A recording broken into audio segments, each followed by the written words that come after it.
I'm Pastor Dan, and it is my privilege to share with you the verse of the day. It comes from Mark chapter 10, verse 47. It says this: "When he heard that it was Jesus of Nazareth, he began to shout, 'Jesus, Son of David, have mercy on me.'"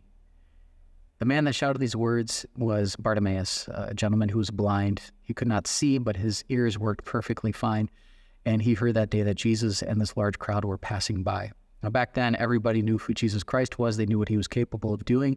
And Bartimaeus knew that Jesus could heal him from his blindness. So he was shouting louder and louder. And some of the people in the crowd were telling him to be quiet, to shut up, to sit down, to leave the teacher alone. But imagine if you had an ailment like blindness or something else, and the person who could heal you was in the room. Would you sit there quietly and not say anything? Of course not. And neither did he. And so he kept shouting until the point where Jesus noticed him and called him over. And he asked him this beautiful question. Jesus said, "What do you want me to do for you?" And immediately Bartimaeus said, "I want to see." And Jesus said, "Go, your faith has made you well." And immediately he could see.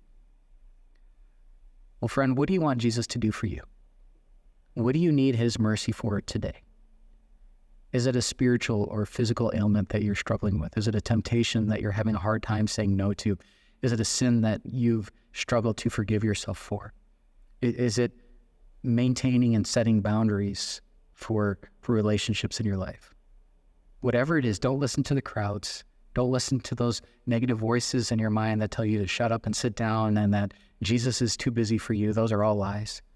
Jesus, the Son of David, wants to hear your petition. He wants to hear your prayers and have mercy on you. So pray with me this simple prayer. Jesus, Son of David, have mercy on me. Amen.